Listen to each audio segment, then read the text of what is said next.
gang. Here's to nights that turn into mornings and friends that turn into family. Cheers!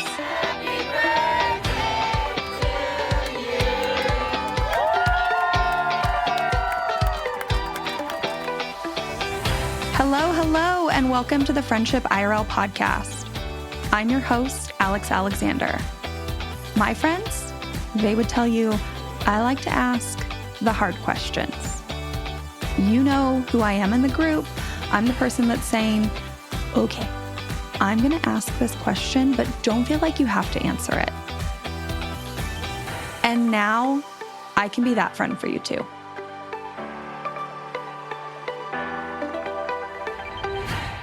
How much vitamin J are you getting in your day-to-day life? Now, I'm not sure anybody's ever asked you that. What is vitamin J? In today's episode, we're talking with my guest, Dr. Zarya Rubin. And one of the questions she often asks her patients is how much joy they have in their life. And if they feel like their joy or their vitamin J is low, that might be a reason or a root cause for some of the health issues that they're having. Today, we're diving into the physiological impacts of connection. We're talking about how, although there is this societal push for more exercise or more kale or the ultimate sleep environment, that connection ultimately has a huge impact on our health. It has such a huge impact that studies show that lack of connection is similar to smoking 20 cigarettes a day.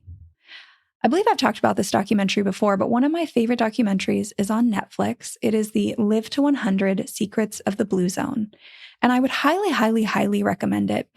But they find that in these areas of the world where the most centurions live, centurions are people that live over 100, that the biggest indicator, the biggest commonality between all these areas is connection. The documentary talks about how connection has a 15-year swing on your life expectancy. Now, today, my guest, Dr. Zarya Rubin, is a Harvard-educated functional medicine physician. She's a keynote speaker and a burnout expert. I actually was lucky enough to see her give her TED Talk here in Seattle a few weeks ago on burnout. She helps passionate, high-achieving women get to the root cause of chronic symptoms and stress so that they can heal from the inside out and truly thrive. Today, she is the founder and CEO of Dr. Zarya, a boutique functional medicine practice in Portland, Oregon. Dr. Rubin studied neurology at McGill University and the renowned Neurological Institute at Columbia Presbyterian Hospital in New York City. She received her health coach training at the Institute for Integrative Nutrition, studying with Dr. Andrew Weil, Dr. Mark Hyman, Dr. Deepak Chopra, and other leading influences in the world of holistic health, and went on to complete advanced functional medicine training at the School of Applied Functional Medicine. She lives in Portland, Oregon with her husband, her 10-year-old daughter, and a Bichon miniature poodle puppy. I'm really grateful for Dr. Rubin coming on the podcast today, talking about the physiological impacts of connection is high on my list. This will not be the last episode we have, but it is definitely an amazing foundational episode for us to start to explore this topic. So with that, let's get to today's episode. Hi, Zarya. How are you? Welcome to the Friendship IRL podcast. I'm great. Thank you so much for having me. I'm so glad to be here on this beautiful, sunny day. Can you tell people a little bit about you and what you do?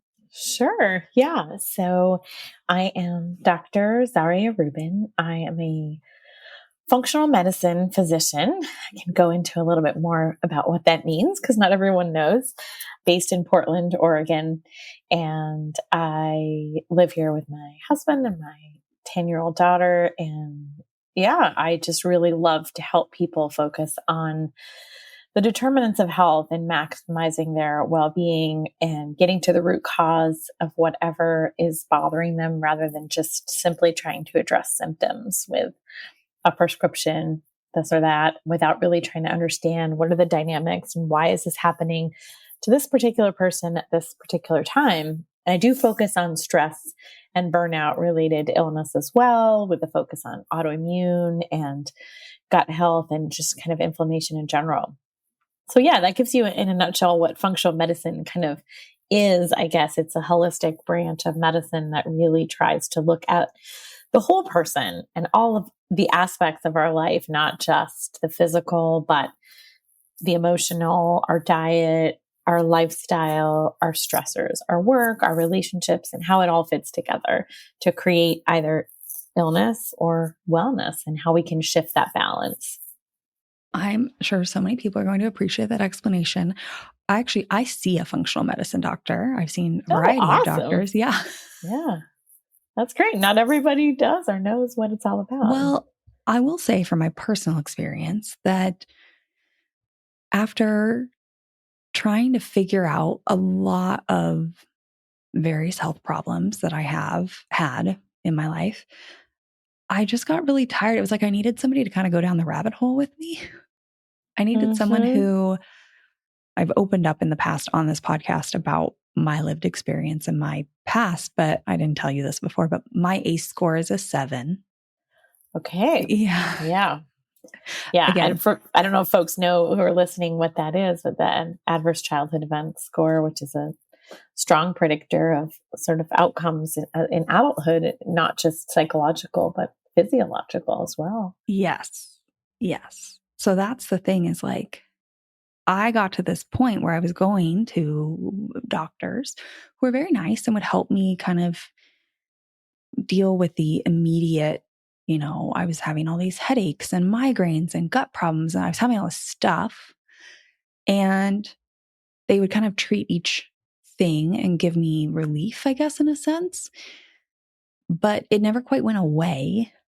And I kind of realized, like, I need somebody who will look at all these different things that are happening and see where they overlap. And then also, like, take my past into consideration here, because nobody's really 100%. asking me about that. So that's how I ended up at a functional medicine doctor. Oh, I'm so glad you did. Yeah, I think that it's not part of the conventional Western medicine model of like that we could actually maybe fix things rather than just treat symptoms or provide symptomatic relief, or like, here, oh, you have pain, take this pill, rather than, well, why are you having this pain? What's at the root of it? And pain generally doesn't come from nowhere. Aside the fact, from like twisting your ankle in an accident, it's like, okay, now that one's really obvious. You know where that one comes from. But it's the less obvious situations that present themselves, and they're really kind of like a combination of factors and a compounding of things. And we consider ourselves to be like medical detectives, like puzzle piecing, and you really have to get to the bottom of it and see, like, that, I mean, look, it's all interconnected. You can't separate parts of the body in isolation and say, well, it's only this because, it's only in your finger, but I don't know. It's kind of connected to the rest of your body and mind last time I checked. And as we know, we're learning so much more about the microbiome and its impact on health, and stress and the negative impacts that stress can have. And that's my lived experience of, but I'm doing everything right. I'm eating all the kale. I'm exercising. I'm so healthy. Why do I have all these medical issues? Stress. So it's hitting very close to home. Yeah. We didn't even talk about this. No, I know we didn't talk about this. And like, I'm not going to dump my whole medical history on the internet, but like, when you grow up in as high stress of a situation as I did, I will just say, I'm now in a place where, I've seen all the therapists, built myself a great support system, I've done all this stuff, but there is like a physiological component to your cortisol levels being so high for so long that now I'm trying to like unwind that piece. Because we don't realize they're all connected. That's not sustainable. It's meant to be kind of a short-term fight or flight, and then maybe a little longer term with cortisol once the adrenaline wears off. But then you're not supposed to have sustained high cortisol levels for ages. And your body kicks in and says, oh no, that's no good. We're going to drop the cortisol way down. And that's the sort of the concept of adrenal fatigue in quotation marks, or, hypoadrenal syndrome, things like that, where your body is really trying to protect yourself from the chronic stress, but it can result in all kinds of other issues. And so, yeah, girl, I feel you. It's a lot. And most people don't really go that deep and address those things. And if your labs look quote unquote normal, but they're not really checking all of these other things, and it's just going to get chalked up to, well, it's, you're anxious, or you are stressed, or maybe you've got a little bit of depression, or take these pills. Here you go. Be on your merry way. But we try to actually kind of solve the problems and go really deep. Yeah. And that's what I love about it. I love that it's actually helping people on a very profound level. And it's using things like diet and vitamins, minerals, nutrients, deficiencies to really help people figure things out and feel better and be able to live their potential and share their gifts with the world. Because if you're feeling like crap all the time, you can't really do what you're supposed to be doing. I am so grateful that you and so many others do this job, because let me tell you, it's impacted my life. And I'm really excited that you're here for the podcast. Not to just talk about my cortisol levels. We can do a free session. No, because I think that what I have found, it's something that I say, that is that a healthy support system is the ultimate self-care. Yes. That 100%. When you don't have that, it's so much harder to do everything else in your life. And I know that there's equal, I don't want to, I really think it's easier to take care of your physical health, your mental health, your financial health, your all these other areas when you have good people around you. So I personally think that this is foundational to everything else.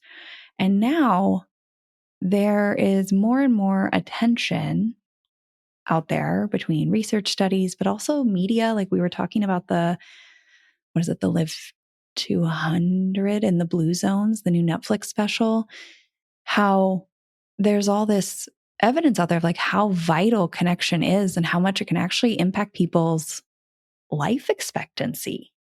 I think in the Blue Zone movie, or documentary, they say that they estimate that connection has a 15-year impact on your life expectancy. It's really crazy. And I don't think it's something that most people think about. Friends. Yeah, it was good in college or high school. And then, we kind of drifted apart. And, I've moved so much. Or, I have a kid and I don't have any friends. Or, the pandemic. I mean, how did that impact all of our friendships and connections? They should be doing longitudinal studies right now, pre and post pandemic. And they actually have done some studies. They did a study of college students pre and post pandemic and students who entered college in the pandemic. And they found that incidence of things like depression and anxiety skyrocketed in these kids because they didn't have the social support of a peer group that most college students do have.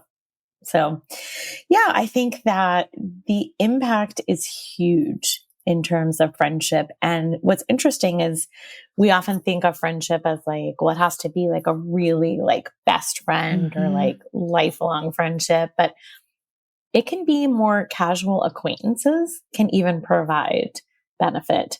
Even there were some studies, and it was really funny. I came across a study where the researcher was doing her PhD. I think this was at University of Toronto, and she would see the same hot dog guy, I think, every day and just chat with him. It's a random hot dog guy. But they got so much out of that connection that then she ended up focusing her research on that topic, the topic of, what do they call it? Loose ties. Yep. So connections that are not super deep or intimate, but yet provide that recognition, that familiarity. You go to your local coffee shop and you see folks there. I made such great friends at my local coffee shop that I would see all the time. And then, of course, the pandemic. But I think that we are underestimating the impact. So the impact, they've said in longitudinal studies or in meta-analyses that it's similar to cigarette smoking in terms of if you have a lack of connection and friendships, that it's the equivalent of smoking, I think it's 20 cigarettes a day or something. And then it outweighs in terms of protective factors for health. It outweighs things like exercise and obesity prevention. So it is actually Wow. more important than these other measures that are constantly being pounded into our head. Like, oh, you have to exercise and you have to lose weight. It's really important for your health. And of course, those things are important for your health. But I think like we talked about before, it's not often prescribed or even measured. Mhm. What are your social connections like? Well, gee, I'm going to write you a script for like, go out on Friday nights with your Yeah. girlfriends and have a glass of red wine. Cause gee, that's what they do in some of the blue zones. And these folks live past 100. So yeah, I do think we have to reframe it, see the power in it, take it a little more seriously and see it as this wonderful tool that we have to improve mental and physical health. I think that, well, first of all, I love that you talked about like loose ties. I have a couple podcast episodes about that. I know this Yeah. podcast is called Friendship IRL, but I say that I talk about community and friendship. And I say that because I do think that there's a lot of focus out there on cultivating these really like deep, impactful, meaningful relationships. And so I guess I could kind of see why, as a doctor, maybe you wouldn't want to like prescribe that because that's a lot of pressure if you don't have that to go build something Yeah. so big. And that's why I talk a lot about these simpler connections because you're right. Like I've also read a lot of studies that show that your community connections, the people you see when you walk around your neighborhood, your neighbors, people in your office, familiar faces in your doctor's office, those add up, those interactions. And if I really think about it, and again, I'm not a doctor, so you can probably clarify or correct or expand on this, but when you go out into the world and you feel like you belong somewhere, you're more relaxed. You move through that space feeling a little safer, a little more welcomed, a little more, okay, if you mess up, you'll just correct yourself. Like there's something to be said about some familiarity. And when you don't have that, I would imagine you're moving through in kind of a hyper aware, like stressed, anxious state all the time. And you can build that for yourself. Like you can go out and make these simple connections, just like interact with people and find that as valuable. Yeah, I was going to say that. I think that people think it's really hard sometimes. And sure, it can be hard. I think, especially if you're like very introverted, or I think since the pandemic, we are all very rusty in terms of our social skills. And like we've all forgotten how to talk to people. And I think there's also so much negativity and in the world and the news, and you hear about just all these horrific things happening every day that we've become very wary of people and strangers. But I would say for the most part, like talking to strangers it can be a really great thing.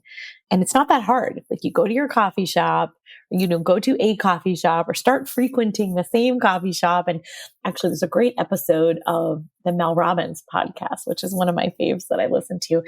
And there's a whole episode on where she talks about like what kind of person you are or what you're looking for. And therefore what kind of coffee shop should you go to? Mm-hmm. And then there's like the diner coffee shop versus the like boutique shishi coffee shop with the fancy pastries. And then there's like the little local hipster coffee shop. And there's like the Starbucks, and whether you want to just like get in and out quickly or get some work done or meet people. And so it was a really funny episode. I really enjoyed it about like, hey, just pick a coffee shop, go there and strike up a conversation with someone. And I actually ended up doing this just the other day. I think was it Thursday or Friday? I was at a coffee shop, not one that I go to regularly. I'd never been there before in my life, but it was after an appointment. And so I went in and there was a little old lady and she had the cutest dog. And the dog looked a lot like my dog. So we struck up a conversation about her dog. And then she actually invited me to sit with her at her table. So I sat with her at her table. We ended up exchanging phone numbers. I mean, it's funny because like she's my mom's age and I'm her kid's age. And like, but it was so great. Yeah. And that was just all because, we were open to it and she had a really cute dog. So we showed each other pictures of our dogs and it ended up being like a really great interaction that sets the tone for the day of like, oh, wow, I can connect with other humans in my world. And it kind of makes the world feel a little bit less bleak and isolating. At this point, we have a few podcast episodes that talk about this concept of relational diversity and the importance of these small, simple, random connections that we make throughout our day and not just passing by those and seeing them as insignificant. They do have a health impact. If you want to go listen to some of those other episodes, go listen to episode 41, which is about a concept called the liking gap. And that one, I really dive into this idea of how, connecting with the otherwise seemingly random people around you impacts your mental health, impacts your overall sense of belonging. And there's lots of stats and things in that episode. I would also suggest episode 4, where I talk about what is a friend. And then episodes 38 and 39, where we focus on third places, which are basically the living rooms of our community. But all in all, there is lots of data out there for exactly what Zarya is talking about, which is this idea of relational diversity, or if we use an analogy, a social portfolio in our lives. That basically we have all these different categories of people, family members, coworkers, friends, strangers. And studies show that on any day, people report being happier when they have conversed with people in more of those categories. So if you had 10 conversations yesterday and 8 of them were with colleagues and 2 are with friends, you would have only talked with 2 of your categories. And it shows that people are happier if they had hit 3 or 4 of those categories. There's lots of interesting research out there. I mean, I could spend an entire 4-hour podcast talking about the research. But overall, no matter what your brain says, again, go listen to episode 41. No matter what your brain says, it is tricking you. You are happier when you have conversations with a variety of people throughout your day. Yeah, and you got to connect with someone who's a little different than you, like different age. Yeah. Someone who also, though, sure. like, is similar, has a dog that looks like yours. It's like nice to see, I don't know, familiarity and windows into like different lived experiences and walk away and be like, wow, that was pleasant. Yeah, exactly. When Yeah. I was listening to you, I have seen that Mel Robbins episode. Like, I think it's in my queue and I haven't listened to it yet. Oh, you got to listen to it. It's great. But when you were It's a talking great about one. that, it made me think about just like the power of the small intentional action to deciding you want connection.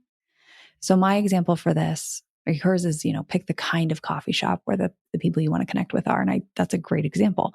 Mine is, and these are just like such small shifts. They're such small little things we can do. Mine is, if you're out here saying, you wish you knew more people that lived around you, or you wish you could make friends with the family down the street or whatever. When you go on a walk, but you're within your house, I don't know, like a radius of your house, pretty small radius, take your AirPods out. Walk the last 5 minutes of your walk with no AirPods in, and walk the first 5 minutes with no AirPods in. Just with the possibility that you look a little more open if someone's in their yard or walking by you, that you would say hello. And then, you know what, if you want to get a little further away from your house, go ahead and put them in. But what you're doing by that small action is just looking a little more open to connecting with the people that live around you. And like I said, if your goal is to get to know some of the families that live around you, that is a very small action you could take that is leading towards that goal. 100%. And I think that you just brought up such an important point, that technology has really shifted things for us in terms of making connections so much harder in some ways. Like, everyone's on their phone. Everyone is just like looking at a screen and looking down, and there's no eye contact. There's no connection. It makes it a lot harder to talk to people in real life.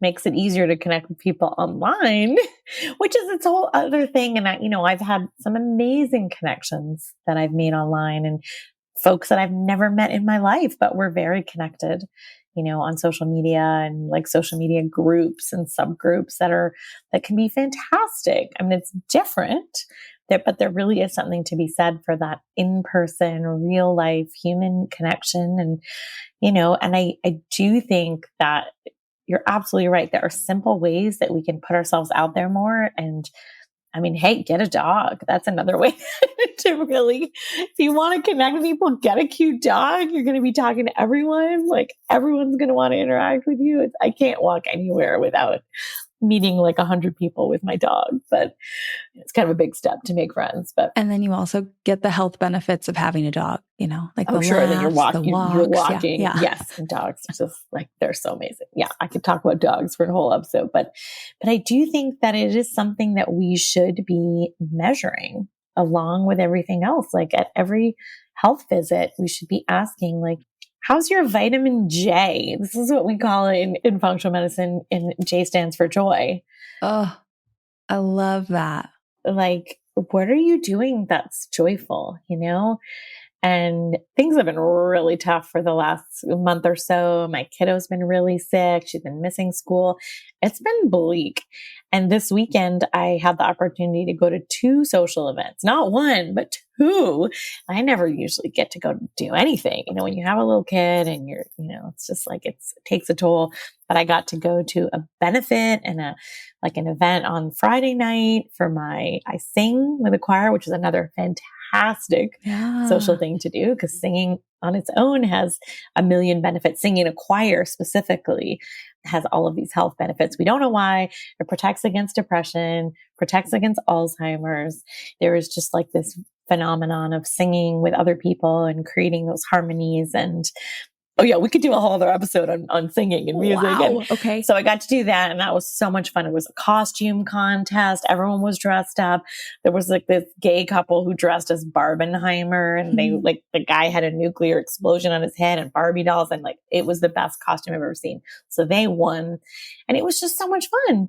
And then yesterday I got to go out to a winery and I was part of a photo exhibition on 40 over 40. So it was 40 women over age 40 and beyond 40, 50, 60. And we were all, we did this photo shoot and we had our portraits and our bios and it was like this whole exhibit and at this gorgeous winery. And we got to meet all the other women and like really connect on a deeper level with all these amazing folks and drink wine, which also has lots of health benefits in a beautiful setting. So, and I literally could notice the difference in how I felt physically, mentally, psychologically. I wasn't tired.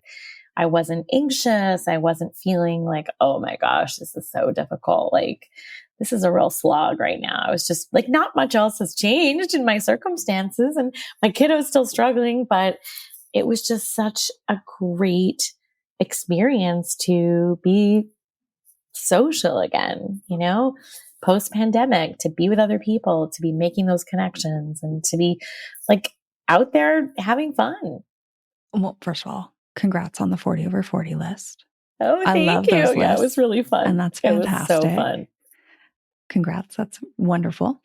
But number 2, I was going to say, like, listening to that, 1, why aren't more doctors asking about how your vitamin J is? That is so smart. I love that term. For sure going to use that. I will credit functional medicine doctors and you. But when it's low, what kind of things as a doctor are you looking at, like, or worried about long term if that's an extended area that somebody's ignoring? Well, I mean, of course you have to rule out, sort of medical and serious mental health things. So you have to make sure the person is not suffering from major depression or anxiety or OCD or, any kind of condition that is preventing them from going out or doing things they enjoy. And then definitely recommend getting help for that first. And also make sure there's nothing medical going on. There's no like chronic fatigue or other anemia or issues that are really affecting energy levels and ability to do things. And then once you've kind of rolled those things out, it can just be that people have fallen into certain patterns and habits. And what I often hear is people just saying like, oh, I just don't have time, or well, I just wouldn't know what to do. And so I try to dig deep with the folks that I work with, and I work with all my folks virtually, actually. So I have a virtual practice. And so we just meet online, which works really well. It's very convenient for everyone. But I ask people like, what did you do as a kid that you loved? Or when was the last time you did something that you really enjoyed? And sometimes people will start talking about something and get really passionate about it. I'm like, well, why haven't you looked at, well, I don't know. And the pandemic. And then one of my patients that was really into knitting. And then she's like, yeah, but I haven't really done it in a while. And I don't know. And I said, well, have you looked into like knitting circles in your area? Cause I bet there are some. And she's like, oh yeah, but I think they shut down during the pandemic, but like maybe they're back up again. I don't know. And I said, yeah, I mean, you're vaccinated and everything's opening up. This was a while back. I was like, everything's opening up again. Why don't you check and see, like check your local area, check Facebook, check, meetup groups, whatever it is, whatever you've been interested in the past, and see if you can find something, even if it's like a crafting workshop at an art supply store. Like, we have local art stores that host things once a month, and just as a jumping off point to just try something or take a class in something that you've been interested in the past. And, or even if something that you're not good at, you could do like one of those pop-up painting and wine classes where they teach you how to paint stuff, and you don't have to be Van Gogh, but it's a fun experience, and you'll generally meet other people at these events that have similar interests to you. And then you might strike up a conversation, and then take it from there and carry it outside of the class or the event. And yeah, I mean, I just try to help people get in touch with their fun side again, or the things that used to bring them joy, and try to get to the heart of like why they're not doing it and what the obstacles are and how we can help remove them, whether they are real or whether they are psychological or whether they're, fear-based, or just we get stuck in these ruts sometimes, and we have to just it's just taking the first step sometimes and just doing it really can be the game changer. If you are feeling like you are in a social connection rut, well, I'm happy you're here. We obviously talk about this in so many ways on this podcast, but I want to specifically point out episode 69, where we talk about a concept called learned loneliness. Basically, loneliness overall is a cue that our body gives us, similar to hunger. When you're hungry, you feel something, you realize that you need to nourish yourself with some food. Loneliness is similar. It is a call out from our body that we need to tap into some social connection. Learned loneliness is the idea that we have acclimated to being lonely, that loneliness is now a baseline. It's our normal. And so when it's our normal and our baseline, it is much easier to ignore the cue because it just feels like our everyday. In this episode, I talk a little bit about how I had this realization recently that I think I've been experiencing some learned loneliness. But I also talk about studies and what is loneliness, things like that. So if this feels familiar to you, if you feel like you're in a rut, maybe go check out episode 69. And I think, when life has a lot of responsibilities and we're busy and we have these things, societal messages really tell us that fun and connection and friendship and community and like all these things are like a pretty low priority. Yeah. So when you are uncomfortable about getting out there or meeting new people or trying something new, it's like, why would you do that if it's uncomfortable? Why would you make yourself uncomfortable if you don't see the end result as valuable, as important? And then that loops back to our initial thing of like, studies are showing that this stuff really is important. I mean, what did you say earlier? This is one of the biggest like predictors determinants of health and longevity. Yeah. It's as significant as cigarette smoking and more significant than exercise and obesity. So, I mean, yes, if we want to go down that road as a society where things are only valuable in our society if they serve some sort of purpose and they make money.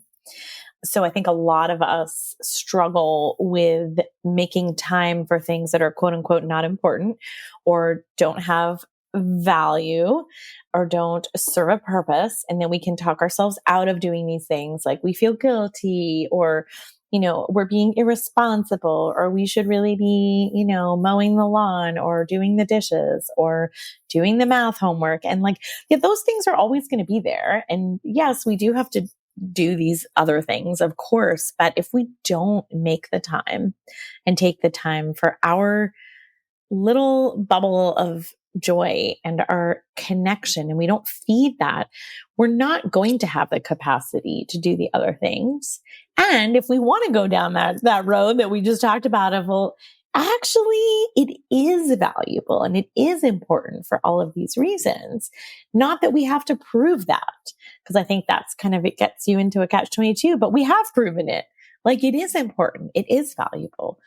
We do need to do these things. There's a fantastic book. I'm always recommending other things when I'm talking about other things, but a book called Find Your Unicorn Space I've heard that by Eve Rodsky. Fantastic book. And the whole thesis of the book is basically like, as women, we often convince ourselves, the book is mostly focused on women, but I mean, men could definitely enjoy it too. But I think she posits that men are a little bit better at taking time to do things for themselves that they want to do. Women are not good at that because we always feel like we have to be serving some purpose or doing something for somebody else, not for ourselves. That's selfish. That's bad. So she says, carve out the time and the space to do something that has no value, no purpose, no financial compensation, nothing aside from your own personal enjoyment of it. Now, a lot of people in the book end up turning these things into full-time jobs or financially lucrative gigs, but that's not the goal. The goal is to simply spend some time doing something that you love, that brings you joy, even if you're bad at it, even if nobody else ever sees it, even if you like you're making art or something and you don't share it with anyone, but you can. It's just the mere act of reclaiming that time and space for yourself and honoring that piece of you that is like creative or has a desire to learn or has a desire to do something other than function in society. I love how we're both recommending things that are outside this podcast because this whole conversation reminds me there's this Hidden Brain episode that I really loved where they talk about, you know, like how are we using our time? Because most people are looking at their time thinking, like, was I productive? Was that useful? What was the output of that time? And what we should be looking at is at the end of our life, what were our values? And did we use our time in ways that supported those values? And I don't know, I guess I look at that and I'm like, yeah, certain things will always be there. And if I really skipped one day of it or dropped the ball on it for a second, like, am I even going to remember that later? But if I keep using that as my excuse for not actually connecting with the people that I say I care about, then isn't that what I'm going to be focused on someday, that I didn't do that versus like dropping the ball on the thing I didn't even really care about all the time? Yeah, I don't think I've ever regretted spending more time with friends. It's been everything. And I made a huge commitment to reconnecting with that part of myself as the pandemic was lifting this past year. And I've actually been to a couple of women's empowerment and leadership camps, like adult camps, which I highly, highly, highly recommend.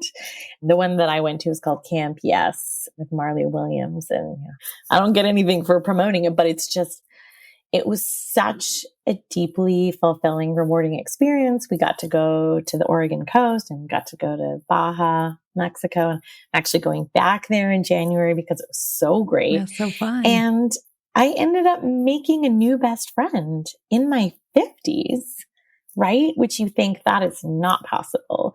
I'm not going to be making new best friends. And, she doesn't live local to me, which is a bummer, but we talk every single day on WhatsApp. And we've made appointments to hang out, and she's come and stayed at my house, and we're going to meet up again in Mexico. And that was just a real commitment of mine. And starting 2023, I was like, I need to connect with other women more because it's missing from my life. And I know how important it is and how valuable it is. And it's this gaping hole from the pandemic and from I've moved so much and just not being able to have those deep connections. All my deep connections are scattered all over the world. And so how do we actively go and seek that out? And so, I decided to try this grown-up camp thing, and it was really great. Huge proponent of trying that. I mean, what an example of everything I talk about on this podcast, everything you're talking about, getting out there, making sure your vitamin J is in check. I think a huge piece of this is just reminding people that this is an area of your life you can impact. It's never too late. You haven't missed out. Go out there and use your time, energy, resources to put yourself in places where you're going to make the kind of connections that feel right. And that's exactly what you've done here. You were like, I need to connect with more women. And you went out there and you found a space. And not everyone's going to walk away with a new best friend. But the only way that's even possible is if you go and do the things and put yourself out there. And you did. I'm not the only one who did, though. Mm-hmm. There were only how many women were on the retreat? There was 15 of us, maybe. There was another pair that paired up. And then the 4 of us ended up going on another retreat with a bunch of other new people. And they assumed that the 2 of us and the 2 of them had been friends for 20 years or more. And we were all no, we all just met each other in January and it's May now. And people couldn't believe it. But that's how deep the connections were and how that environment really fostered that. And so it was really cool. And you probably met, in the right moment for that connection. It's just really aligned right now. So it's easy and it's great and it's what you need. And that's just a reminder to people that's still out there. I like to say you only stop making new connections in the grave. It's never over. Just keep putting yourself out there. Yes, you have to, obviously it was a big put myself out there. It was a big, I'm getting on a plane and going to Mexico with a bunch of strangers. But it was worth it. It was worth taking that risk and that leap of faith to try something new and try something that I was pretty sure was going to be awesome just based on everything I knew about it and the people who were involved. But I would say, take a risk, do that. Put yourself out there, go do something, go try something new. You're not going to meet anyone in your house. That's for sure. Right. Mm-hmm. I mean, yes, there's UPS people and Amazon people coming to the door, but it's not exactly a social situation.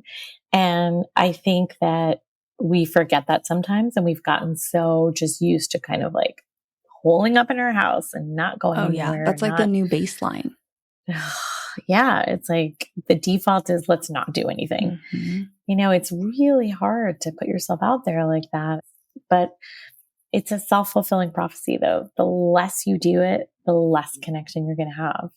And the more you do it, the more likely you are to actually find somebody great and make that connection. I mean, we're not even talking about romance here. We're just talking about friendship, but it's funny because it does sometimes feel like romance. It has to be the right person at the right time and it has to click and you guys have to get each other and you have to be able to communicate. And there's so many parallels and the benefits are actually very strong for romance, very strong for friendship, as you know. So it's something that I guess we can't really understate the importance of. And I think it kind of has been understated in the past. And we're here to bring it back to the forefront of, yes, you want to go to the gym? That's great. also go make a friend.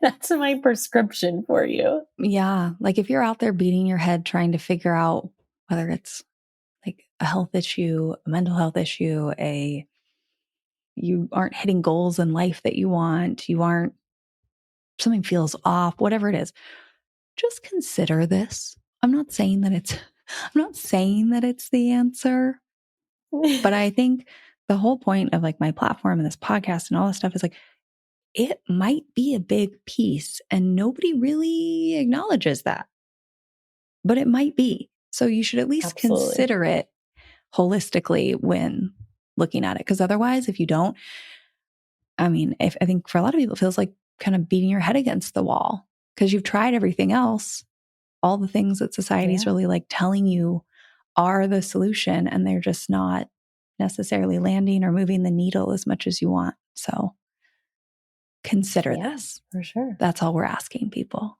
Yeah. Go to a coffee shop. Go to a coffee shop. Take your earbuds out.